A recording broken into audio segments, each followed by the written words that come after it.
Well, let's cross now to Geneva, and we can speak to Xavier Castellanos, who's the Undersecretary General for the National Society Development and Operations Coordination at the International Federation of the Red Cross and Red Crescent Societies. Thank you so much for joining us. A hugely complex relief effort. We've got the weather, geopolitics, the war, the warring parties in Syria. What's the Red Cross doing to help the people affected by this earthquake?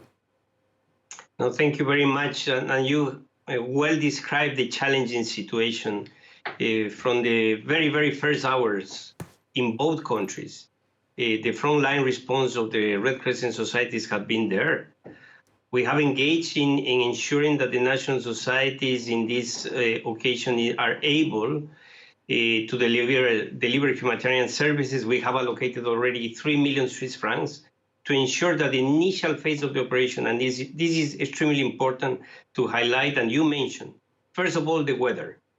This earthquake in such a weather conditions increased significantly the level of vulnerability, and here the first aid response, the healthcare services, the provision of water and sanitation, the provision of food and winterisation kits are essential in order to guarantee the life of the people that is still struggling with the earthquake.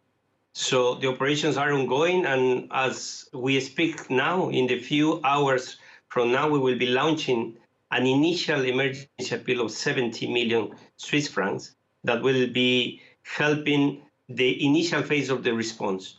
But I need to stress also that the assessments on the humanitarian needs are yet ongoing, and this is something that we expect that will be giving us more understanding of the impact and the humanitarian situation in the ground.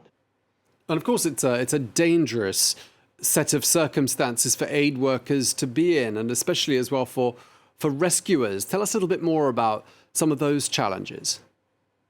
Well, I probably will bring to you 2 examples. The first one, if you look in terms of Turkish Red Crescent Society provision of psychological support services. This is an essential service in order to bring the communities in their capacity to be resilient and to adapt quickly to the evolving needs. The second one is the provision of blood services. When we see the example again of Turkey, Turkey Red Crescent Society is using all its stock, 100% of the stock of blood services and plasma services in order to deploy to the affected areas. This means at the same time a huge need for blood donation in order to be able to continue responding to the humanitarian needs.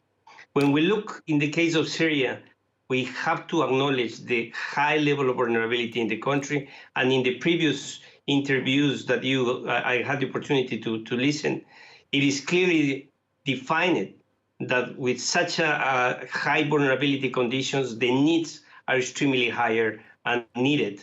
The National Society has deployed all the ambulance services available in terms of ensuring pre-hospital healthcare as the initial support.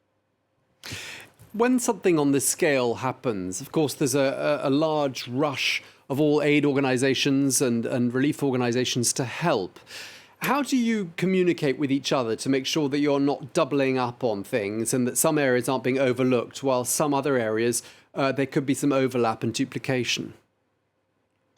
That is a fantastic question, and thank you for bringing. The issue of coordination is extremely important, and we have to rely first of all in the domestic capacities of their own governments conditions to provide the facilities and the access, and ensuring that the proper information is gathered, shared among the different international organizations and at domestic level with national organizations.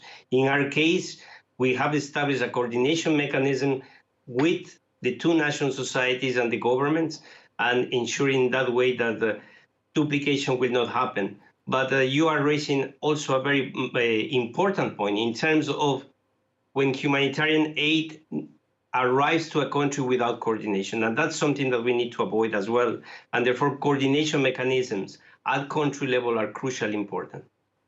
And just lastly, in terms of looking forward, I mean, how how many months would a relief operation like this last for, and how long would it be before places like Gaziantep are able to start to function as they did before this disaster?